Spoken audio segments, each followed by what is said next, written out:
I want to get started, but I already put it in the comments. I want to start out by saying no spoilers, please. So everyone's at different parts of the season. Some people are caught up, some people are not caught up. I really want to try, if we can, to really focus on episode 2 rather than looking ahead. I know it's tempting. This is the first time that I've done Joan's Take on The Chosen while the season's been unfolding, and it was a hard decision to make about whether or not to wait until the season was over. But we are going to launch into episode 2 and really just try to concentrate on episode 2. So that's my first note is if you're in the chat, if you're watching on YouTube, if you can be careful not to throw spoilers out. I know it's hard to figure out what happened in what episode, but I'm going to try my best to keep us. If you're listening on Apple Podcasts or Spotify, obviously you don't have to worry about that. You can, yell out loud in your car, spoilers to your heart's content. We do have a lot of listeners on the podcast. The podcast came after the YouTube lives. I did the YouTube lives for a while before one of my friends asked if I could strip the audio and put it up as a podcast. I never really intended podcast to be the main medium, but I got a note today that I am ranked on this podcast 178th in the United Kingdom for Christian podcasts. So I got a kick out of that. I don't really know if that means I'm popular or not, but I don't know how many Christian podcasts there are in the UK. So let's go ahead and get started as we look at episode 2 of season 3. Again, no spoilers. And I also wanted to note in the last episode, when we talked about the Our Father, I received a lot of great comments and corrections. I had forgotten that Jesus taught them the Our Father in the previous season. And so I'm grateful for everybody who pointed out that he had taught the apostles the Our Father. I had forgotten that point. So thanks for those people who corrected me on that. That was good to know. So when we look at episode 2, in some ways, it's not a huge packed episode the way maybe some of the later episodes will be. But it's clear that both episode 1 and episode 2 are really setting up a lot of storylines that will come to fruition towards the end of the season or in the middle of the season. Again, no spoilers. But when we open, the scene opens. So we ended with Matthew getting ready to go talk to his father. That's how episode 1 ended. He knocked on the door and his father greeted him. And we had an indication by him calling him son that this was going to be a pretty good meeting, better than maybe Matthew was expecting. We opened episode 2 with Capernaum, and I want to take some moments to really talk about Capernaum. We see Capernaum, and I give them kudos for the CGI background of the landscape behind what we see in Capernaum. They really nailed it. They really nailed that hillside. If you've been to the Holy Land, you have the Sea of Galilee, and then you have Capernaum built right on the Sea of Galilee. So it's going to be on the north side of the Sea of Galilee. And then you have this kind of hillside, because around Capernaum, that's where you're going to find places like Tabgha, where the multiplication of the loaves and fishes happened. That's where you're going to find the hillside of the Mount of Beatitudes. So I thought the behind Capernaum, the CGI, they really nailed it. For me, I had issues with it looked a little bit more Roman than Capernaum would have been. And if you notice later in the episode, Atticus, when he's talking to Simon Z, he actually calls Capernaum a Roman town, which it wasn't. It was the village of Nahum. So it was named after the prophet Nahum. That's what it means in Hebrew. It was settled in the 2nd century under the Hasmonean dynasty. So the Hasmoneans, when they're in charge, they're very briefly, the Holy Land is not under foreign occupation. When it's after the Maccabean revolt, it's under the Hasmonean dynasty. And this is when Capernaum would have been settled. And while we found in excavations, so they've excavated Capernaum, you can go today and walk around the excavations. There's a lot they haven't excavated in Capernaum, but they've not found any Roman buildings. They found some Roman buildings nearby, but nothing inside the town. In fact, excavations in Capernaum haven't revealed any archaeological trace of any Gentile presence in Capernaum. So there's no Roman art, there's no Greek inscriptions, there's no pig bones, there's no indication that any Gentiles lived in Capernaum. So I thought personally the depiction of Capernaum looked a little Roman to me, and I don't know why they had Atticus describe it as a Roman town, because it was not. If anything, it was a pretty conservatively Jewish town. It's interesting, Herod Antipas at the second century BC, right? Was he pre? No, sorry. Herod Antipas at this time had built his capital on the western side of the Sea of Galilee, and he named it Tiberias after the emperor. And Jews didn't move there for a number of reasons, but partly because there was kind of this Roman element. There were tombs excavated at the time when they were building the city. They found tombs there, which would have made it unclean for living. Herod Antipas builds his palace, and he covers it with statues, which was against the Jewish religious laws. So the people that lived there were not conservative Jews. They were people who couldn't afford to live anywhere else. They were soldiers. They were people that did not have religious ties. And note, we never see Jesus going to Tiberias. The only time we have Tiberias even mentioned is when John calls the Sea of Galilee the Sea of Tiberias. So it's interesting. I don't know why they depicted it that way. Would there have been a Roman presence there with all the soldiers? Probably not. So there's some conflicting evidence of where the garrison of soldiers would have been located. Most now modern day excavations there is evidence of Roman settlement, possibly this garrison, but it would have been east of the city. It was found east of the city. So the military presence in Capernaum actually did not begin until after the Jewish revolt. So we're looking at like 66 AD. At the time of Jesus, the Romans probably would have been stationed east of the city near the border. So the Capernaum is near the border of the two territories. So remember, Herod divides his territories up with all his sons. And so Capernaum is located in the territory of Herod Antipas. And then there's just east of the city, very close to Capernaum actually, is the border with the territory of Philip, so Herod's other son.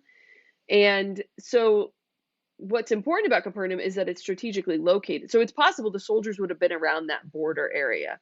And so, but we do know that there was a centurion, right? And like Christy says, we know that there has to be a centurion. No spoil. We know that Gaius has to be around, right? And so it's interesting, even when I've done some research on that scene of the centurion, we know that the centurion, for example, built the synagogue in Capernaum. We know there's a centurion that was friendly. So it's possible he would have been stationed east. It's possible he was retired. We don't actually know. Jackie says, how about Caesarea? So you're probably thinking of Caesarea Maritima, which Caesarea by the sea, which oftentimes when you go visit the Holy Land, you go visit that often at the beginning of your trip because it's near Tel Aviv. So it's interesting. So I said that Capernaum was a strategic place. So why was it strategic? So while it's not Herod Antipas's capital, that's in Tiberias, it is Jesus's capital. So Jesus makes Capernaum his home, right? He leaves Nazareth and settles in Capernaum. We have him probably living with Peter and Peter's mother-in-law. That's the most likely. So I'm not talking about the chosen here. I'm talking about historical evidence. Why is Jesus' capital Capernaum? It is a very strategic place because it's on a major trade route. It's just off a major trade route, I should say. So it remains a conservative Gentile or a conservative Jewish town, but it's very close to a road called the Via Maris. And the Via Maris runs from Damascus in Syria, right? Damascus to the north, down to Egypt. And the Via Maris was a major trade route. So there would have been people passing by Capernaum. There's also a route that goes to Caesarea Maritima. So it would have gone towards Caesarea Maritima, Caesarea on the sea.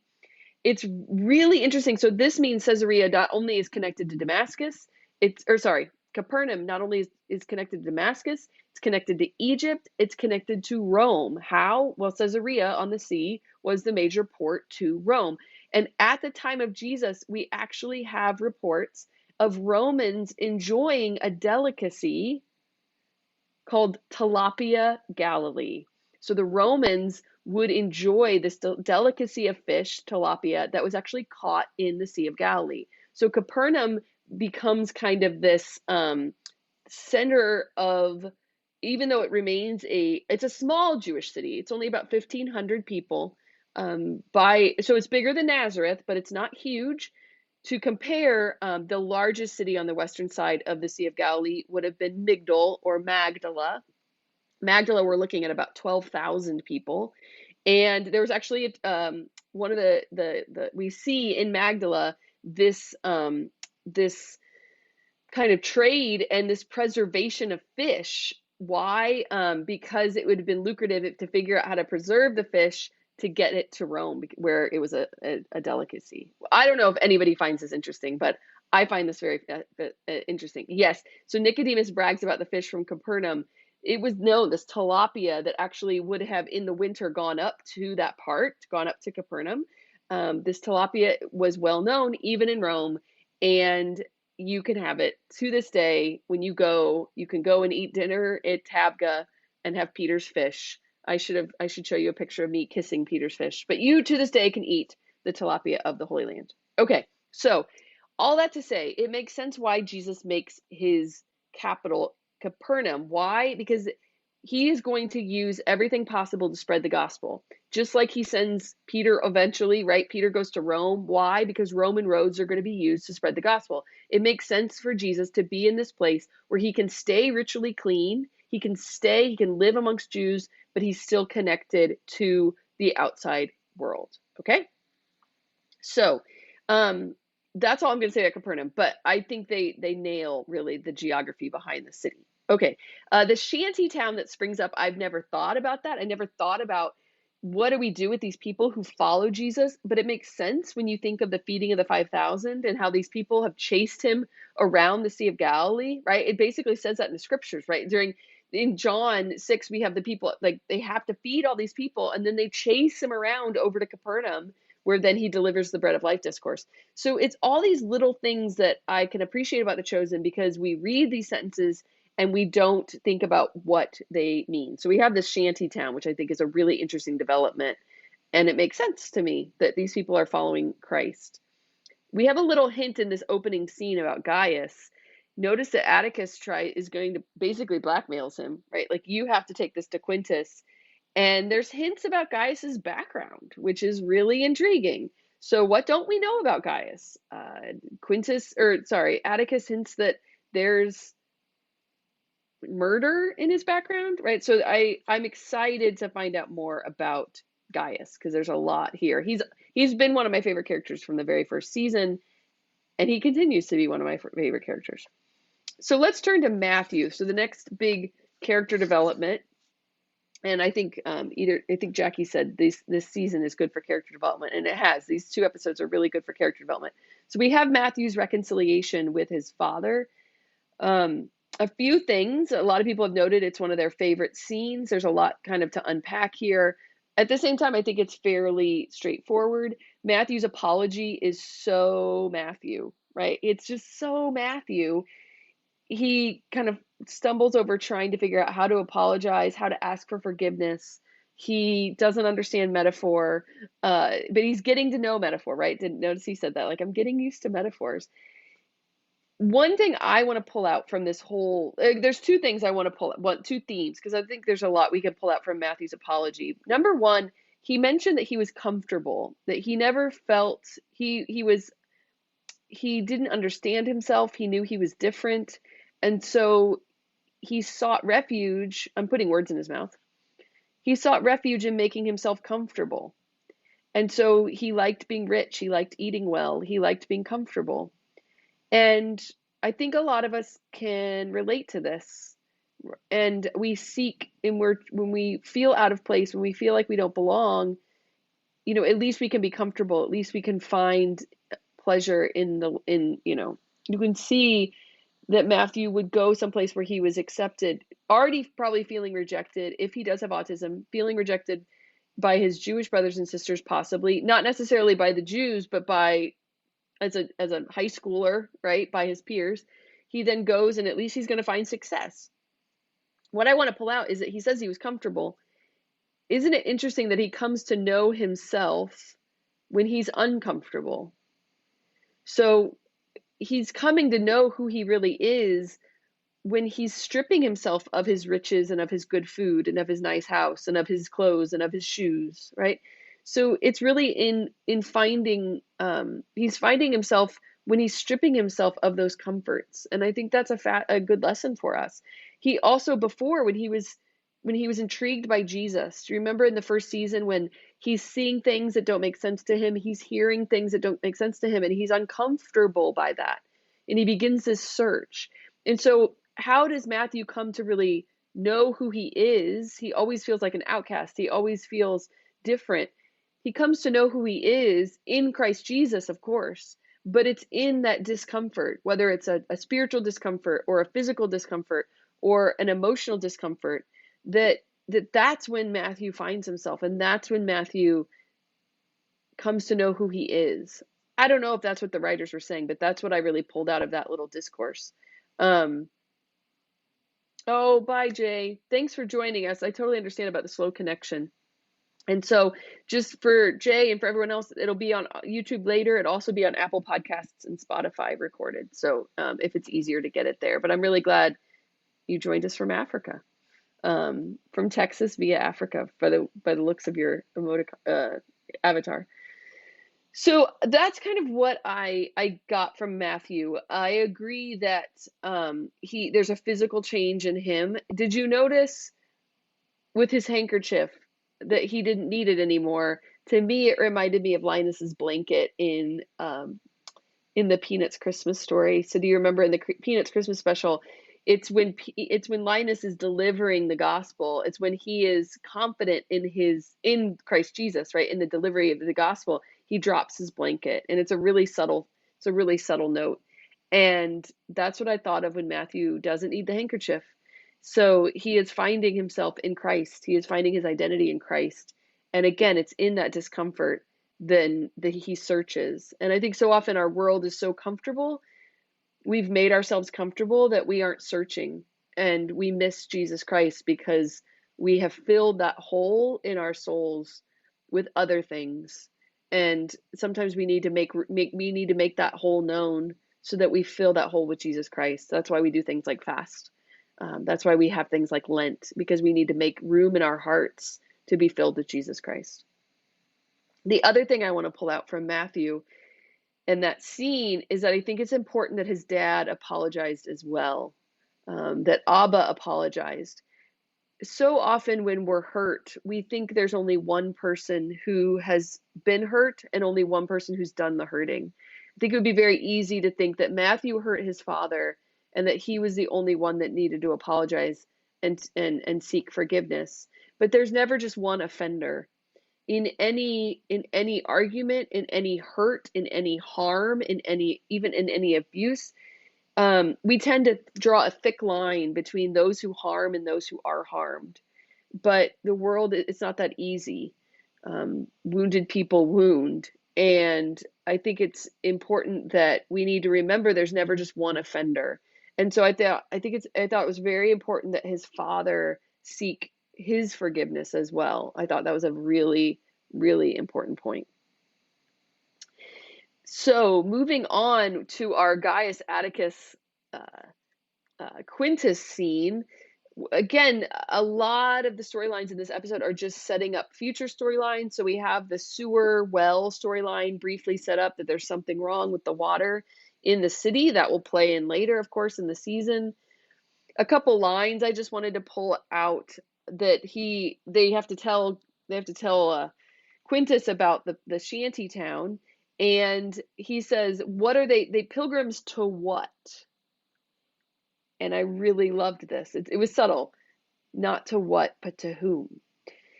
That it was very subtle, but it's important. And you really think about pilgrimage. To the Jews, pilgrimage was very important. There were certain pilgrimage feasts where you had to go up to Jerusalem, right? You had to go up to Jerusalem. Men had to go up to Jerusalem 3 times a year for the pilgrim feasts. There were certain psalms that you would sing on your way up. So many of the psalms are pilgrimage psalms. They were sung on pilgrimage on the way to Jerusalem. And so it's a small line, but I think it's a hint at what's to come. Pretty soon, the pilgrimage will not be to the old temple. The pilgrimage will be to the new temple, right? The pilgrimage will not be to the old Jerusalem. The pilgrimage will be to the new Jerusalem. And so, Psalm 122, it's one of my favorite Psalms after going to Jerusalem, being in Jerusalem. 122 is a really great image of is a really good example of a pilgrimage psalm. And now we would see it as going to the altar of God at Mass. And so, pilgrims to what? Not to what, but to whom? Of course, we still make pilgrimages. We make pilgrimages to Rome and to the Holy Land and to Compostela and to Walsingham and all to Lourdes, to all these ancient pilgrimage sites. But I thought that was a really interesting little, like, ultimately, even when we're making these other pilgrimages, whether we're going to Rome or to the Holy Land, we're making a pilgrimage to Christ, and our entire life is a pilgrimage to Christ. I gave a whole talk, life is a pilgrimage, and that's the idea of pilgrimage is based on the fact that our entire life is a pilgrimage, and a Christian pilgrimage is one of constant renewal and constant conversion in our lives. It's one of my favorite talks to give, but that line was a good one.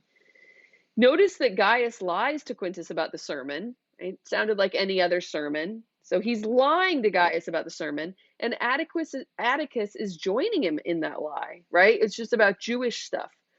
I again, no spoilers, but it seems that they might have different reasons to lie, right? Have they both become sympathetic to the gospel? I definitely think Gaius is showing us sympathy towards the gospel. One of my friends thinks that Gaius was converted on the spot at the Mount of Olives, or at the Mount of Beatitudes. I kind of like that. So have they become sympathetic to the gospel? Maybe Atticus just doesn't like Quintus and is setting him up to fail. We have we know that those two don't really get along. That interesting, like, think about your future. Atticus is kind of poking him. I'm going to go see Pilate. All of this setting up for future storylines. It's really important. But both of them outright lie to Quintus, which doesn't seem to be in their favor, but especially if there's going to be more trouble in the shantytown. But it's interesting that they both hide what the sermon was really about, and that the sermon was revolutionary. Back to my previous point, Christy says about the history of Capernaum, Quintus's character and plotline is not historical. So what I've read thus far, there are some sites online that will say that there was a Roman garrison in Capernaum. Most of the things I've read say no, there was not a Roman garrison right in Capernaum, and that Capernaum was not ruled in that way by the Romans. Now, I think in some ways they have to take some liberty to show this Roman growing discontent with Jesus.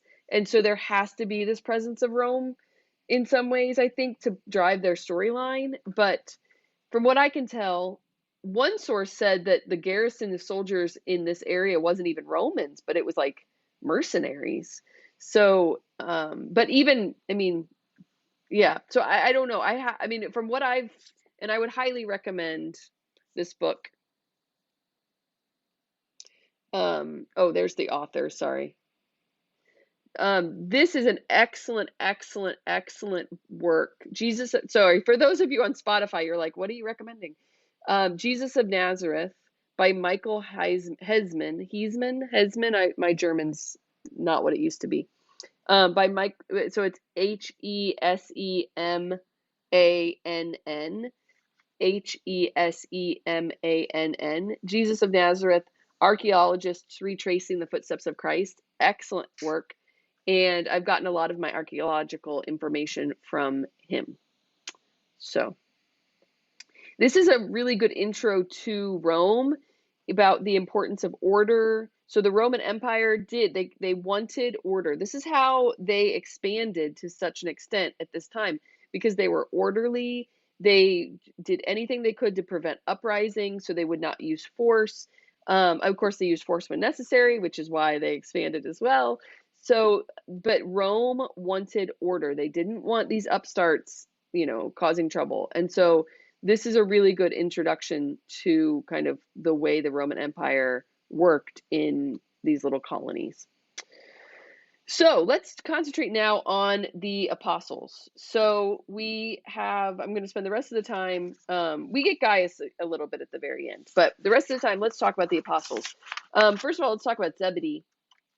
So, Zebedee, I thought the whole olive oil business is interesting. I'm anxious to see where this all goes. You don't really think like, what's Zebedee going to do after this is once again another good example of, we read the gospels, his sons leave the fishing business, what happens to Zebedee, right? And so it's an interesting kind of look at that.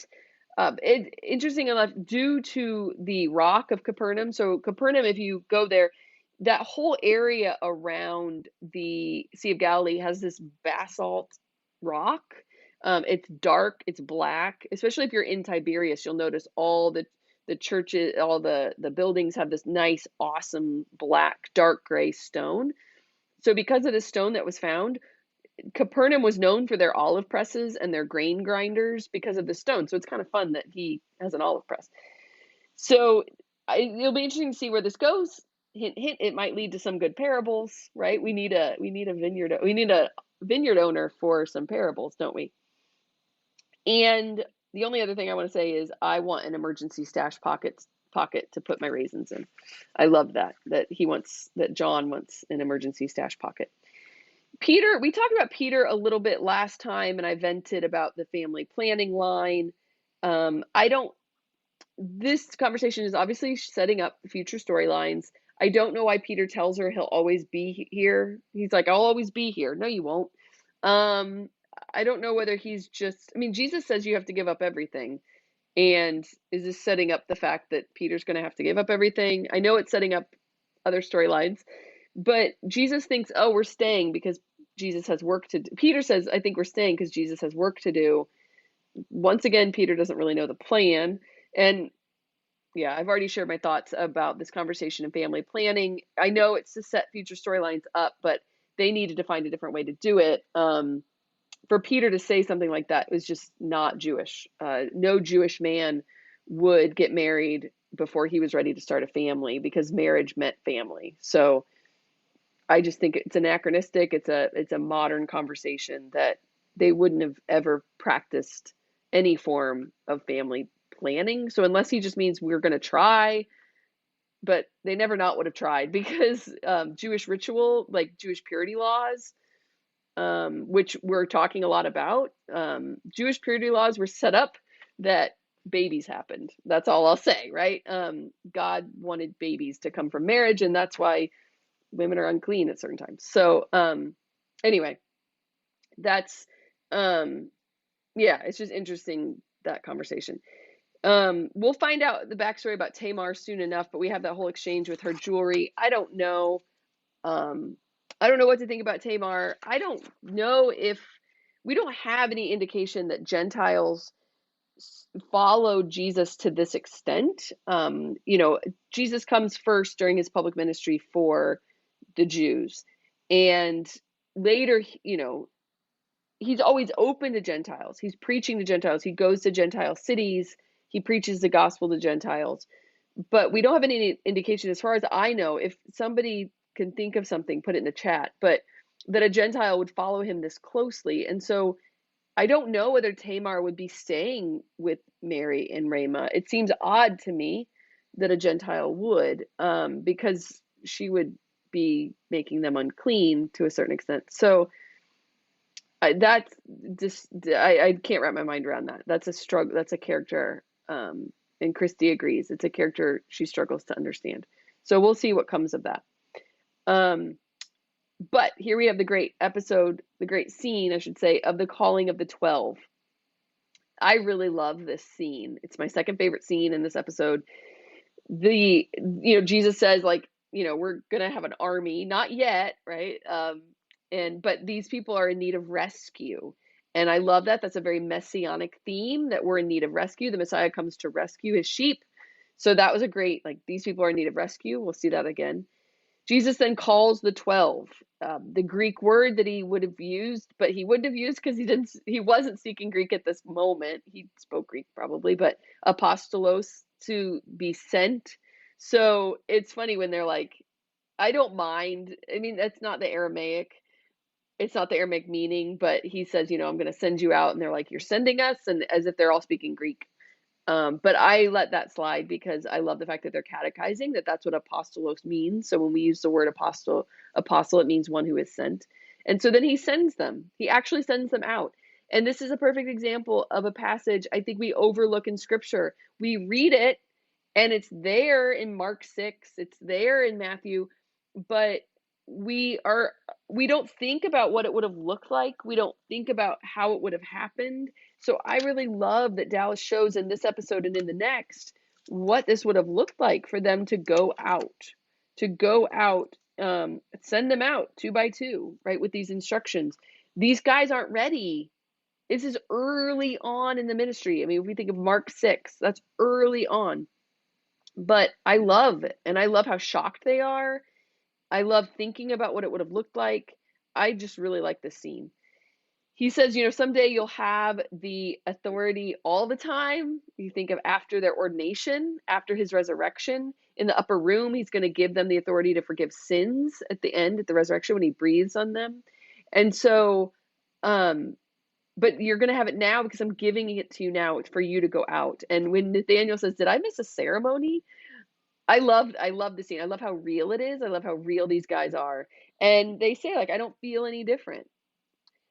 You don't need to feel anything, Jesus says. That's really, really good, because so often, whether it's in our prayer life or whether it's in our mission, whether it's in our vocation, we want to feel differently, right? You want to feel like, you want to wake up the day after you're married and feel like something happened. And you might not. You might not feel like you made vows, right? You want to have this great moment of prayer and wake up and realize, "Oh, I had this great moment of prayer and I feel differently." Sometimes that happens. Sometimes we feel differently. Sometimes we can feel our mission. Sometimes we can feel what the Lord is doing in our lives. Sometimes we can feel zeal for the gospel. Sometimes we can't. And we still have to go do it, regardless of how we feel. Moms, if you feel like a mom today, great. If you don't, you still got to do it. Priests, if you feel like a priest today, great. If you don't, you still got to do it. I have to feel my work? No, I just have to preach the gospel. And you don't need to feel any different, because he's using you, and he's using weak vessels. And we're going to get to the whole idea of an earthen vessel, but he's in you doing the work. He's in you for the mission. He's in you for the grace. So I really love this idea. Teachers, yes, Christy, excellent example. You might not feel like a teacher. Might not feel like teaching. You might not feel like a teacher. You graduate with your little degree and you're like, "Yay, now I can go teach." And you're like, "But I don't feel any different," right? I shouldn't have said little degree. That sounded really like demeaning. I'm sorry. You graduate with your degree, you pass you think of doctors passing their boards and teachers passing your licenses. Like, you still feel the same, but you go do it because he's doing it through you.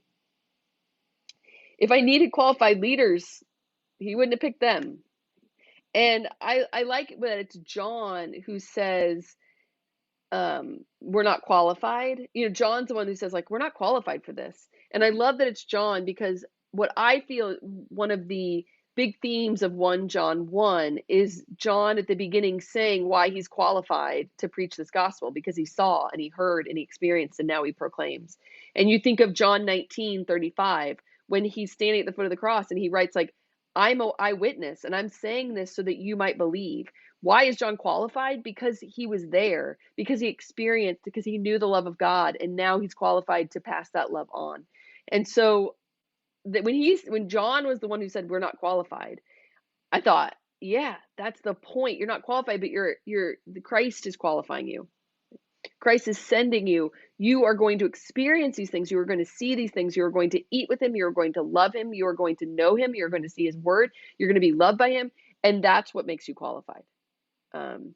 Christy points out the great slogan, "Jesus is not called qualified, but he qualifies the called." And that's what we have right here, right? I just love the realness of this scene.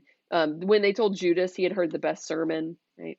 Some of it's overdone, but I really love that they are guys, just real. And they are facing the prospect of death. And it's getting real. When they realize they're facing the cross, when he says you'll follow in my footsteps, he's not hiding the cross from them. They're just not ready for all of it right now.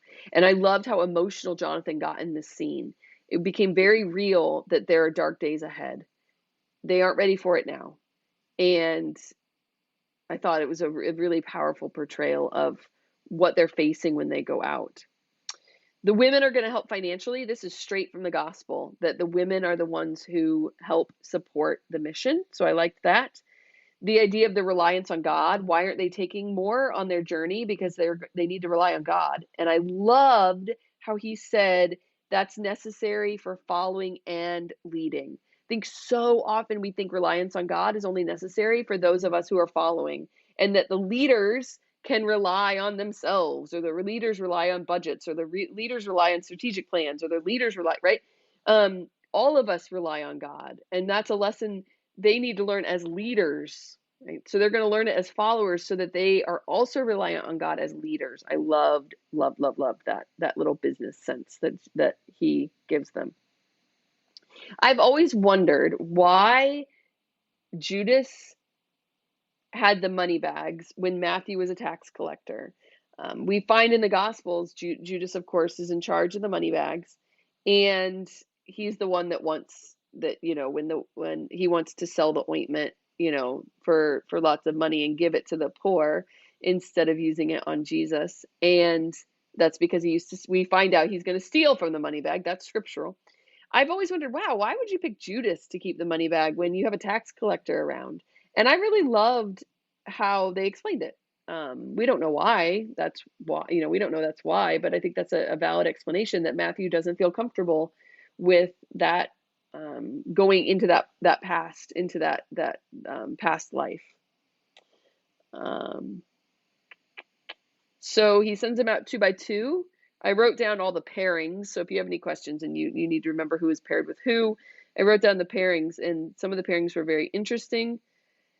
I loved the other line, the last line before we get to the best scene. I think the best scene of the episode. But the last line of this that I will pull out is when he says, "None of you are what you were. All of you are, you're all someone new." And it's not just that Simon the Zealot's no longer a zealot and Matthew's no longer a tax collector. When he says it, he looks at Peter. And I don't know why he looks at Peter, maybe just because he's talking to Peter at the time, right? But it makes me think that, they are all asked to give up everything. And I don't know how the directors are going to deal with Peter giving up everything. And it's hard. The whole Eden storyline is really difficult. But Peter's called to give up everything too. And it's just going to be interesting. He's not who he once was. Now, I don't believe that Jesus would ever ask a man to leave his wife for him. That's not the way Jesus would have asked the apostles. But their life is going to be different, and their life is not their own. And it's tricky. It's a tricky theme. It's a tricky storyline, and we're going to see how they deal with it. And then we have Rhema. I've said in the last episode, I'm not crazy about the Rhema Thomas storyline. And so I didn't like that Rhema came to find Thomas. I thought that wasn't in character. I don't think a woman of that time would do that, would come find Thomas, would admit that she knew he was going to ask her father for her hand. And I don't like the fact that she's not obeying Jesus, that she's not staying in Capernaum. Jesus said the women would stay in Capernaum, and now she's decided she's going home. And that might be fine for Jesus, but that didn't sit well with me. So, my favorite scene. We're going to wrap up in a second here, but I think this is just the climax of the episode. This scene with little James. There's so much to say, but this treatment of why God allows suffering, why God allows certain people to suffer and not others, why certain people are healed and not all. I think this is the closest they can get to unpacking what redemptive suffering is. This is an outstanding explanation for what we do with our suffering, why God allows us to suffer. As Catholics, we're actually I think the only people with the answer to suffering, and that is that we believe in redemptive suffering. We believe that you can unite your suffering with Christ on the cross, and when you unite your suffering with Christ on the cross, it becomes redemptive. It becomes salvific. It changes the world, just like Christ's suffering changed the world. And there aren't that is one of the mystery of suffering, the mystery of evil is the greatest mystery, I think, out there. And the way they unpacked this, not necessarily perfectly with redemptive suffering, partly because the cross hasn't happened, I suppose, but I thought it was phenomenal. You know, why hasn't he healed James? Because he trusts him. He trusts him to suffer well. He trusts him to love God in his suffering. He trusts him in this suffering. And how many people we know, countless people, have been entrusted with great burdens and great sufferings, physical, emotional, spiritual. And to think of it as God entrusting us because with this suffering, because he can trust us to continue to praise him. Not everybody can praise him in the suffering, but little James can. And he says, teach people to praise me in suffering. Show people how to suffer. Show them to hope for heaven. At the beginning, James says, you know, he can't speak well. He can't speak. And Jesus says, slow to speak is a good quality. And I think this may be a reference to the letter of St. James. We don't know if little James wrote the letter to St. James. There's a disagreement about whether or not it was him or another James that was prominent in the Jerusalem community. But in the letter of James, he speaks about the power of the tongue. And so when he said that about speaking, I thought, is that a reference to James? And then if you read the letter of James at the very beginning, he talks about the value of trial and the value of suffering. Now, it might not be written by little James, but I think it's an important theme and an important connection. And I think for anyone suffering to find consolation in this, you know, James says, like, it's easy to say I'm fearfully made, but it doesn't make it easier.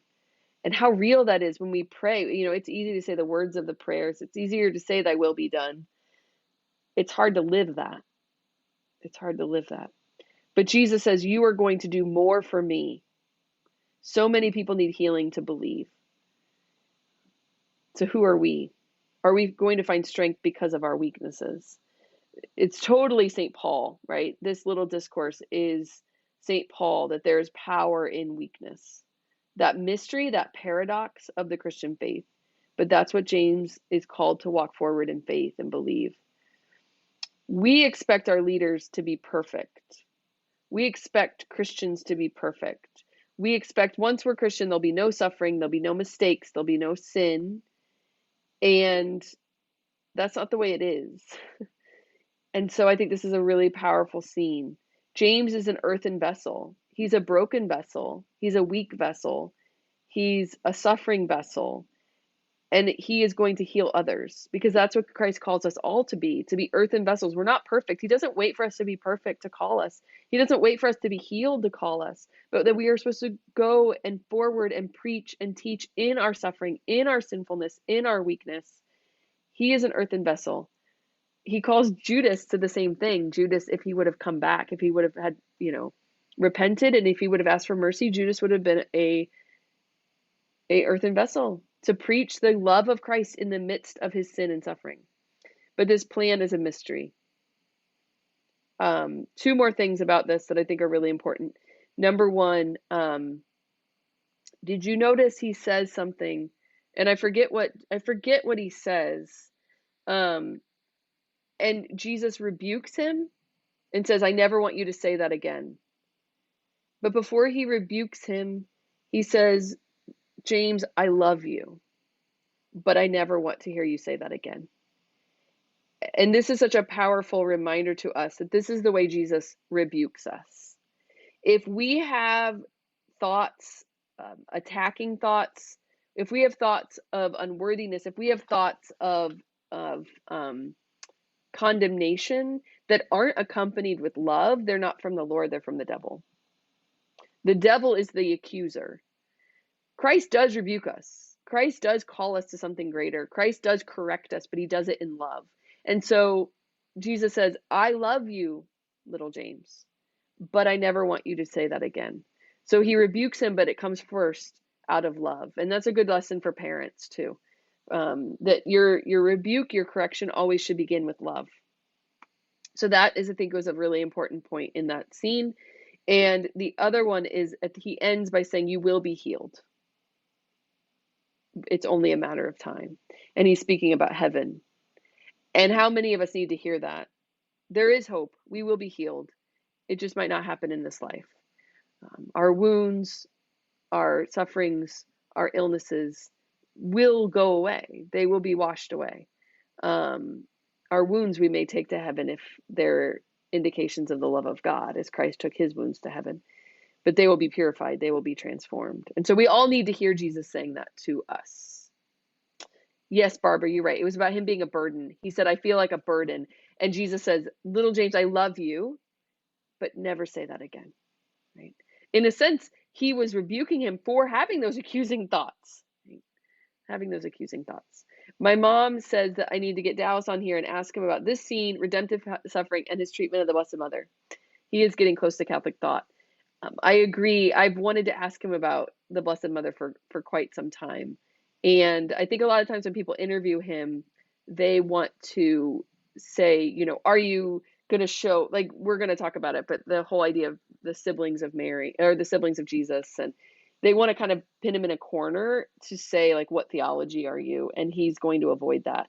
We're going to talk in a future episode about the idea of the church and if we need the church. And so there's lots that I think he doesn't have a Catholic worldview, but I do think he's getting very close with scenes like this that seem to come out of such a heart for theology. Have I ever heard of Joni Eareckson? Is she the one that paints? I think she's the one that paints. And I have, because people get me confused. They think I spell my name like that. So that's how I know Joni. So yes. So anyway, I think this was just such a beautiful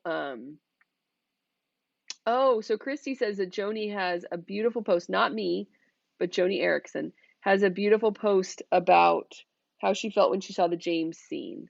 So, well, everybody go look that up and see, because I would love to read that.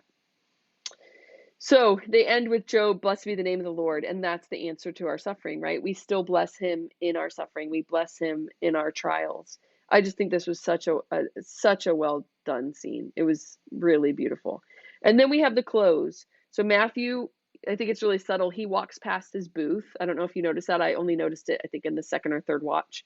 He's going home, but so much has happened. And so there's this subtle going home, walking past his booth, finding, he is different. He is changed. He is new. He might not feel any different, because remember, Jesus says you don't have to feel any different, but I think Matthew does.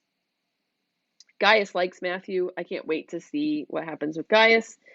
Again, no spoilers. And then they pray Psalm 3 together, and it's when David's fleeing from Absalom. It's really beautiful, and it's a reminder to us to pray with the Psalms. The Psalms should be our words of praise that just come on our lips. Notice that the apostles just knew this psalm. I wondered how Matthew knew it. He's a quick learner because he didn't know that much scripture, and now he's reciting Psalm 3 from heart. But maybe he's going through the Psalms chronologically, and it was early on in his lessons. But I recommend praying the Liturgy of the Hours or praying the Psalms so regularly that even if, what I love about Liturgy of the Hours is that you pray a variety of Psalms, and like Friday, the Psalms are very dark. They're they're the Psalms of suffering because it's Friday and we're remembering the Passion. And some Fridays you might not feel like you need to pray that way. You might not feel dark. You may not feel, you may not be suffering, but you're still praying these Psalms because someone in the church is suffering. Someone in the church is feeling this way. The Psalms are very emotive, but as you pray these Psalms over and over and over again, they become part of your thoughts and part of your prayer naturally. And so when you are in a situation, those words come to your lips that match your mood. You will, pray. I know this is from Job, but blessed be the name of the Lord in suffering. That will come to your mind. So I recommend praying with the Psalms so frequently that they become your language of prayer. And I think that's beautifully depicted at the end of this episode with the apostles. So again, these episodes have just been setting the stage. If you have any questions, throw them in the chat right now. But these episodes have just been setting the stage for the future episodes. We'll be looking at episode 3 next. And they just get more and more packed. And I think there's a lot to talk about, especially as there are some things, as I mentioned, about Jesus's siblings, or do we need the church, or why is Jesus here, that we can grapple with. And the whole point of Joan's Take on the Chosen is to look at these episodes from a Catholic point of view. Not that Dallas needs to be Catholic, although I think he needs to be Catholic, but not that this episode, all these episodes need to be Catholic, although I think they should be, because I think that's how things happened and that's the truth. But just to kind of give them a good, we need to discuss these things, and we can discuss these things as Catholics. We don't have to agree with everything the way it's depicted in The Chosen, because The Chosen is an artistic depiction of the scriptures. So what's more important is knowing the scriptures. What's more important is knowing what the scriptures tell us about Jesus. But I think there's a lot of power in watching these scenes unfold. So I hope that all makes sense, and I enjoy being with you. I will be announcing episode 3 shortly, and I hope that I gave you something to think about. So we will, I'll announce when episode 3 is coming, and this is when I'm trying to land the plane, and I don't know how to. So thanks for joining me, and I look forward to joining all of you again to talk about episode 3. God bless y'all. God bless.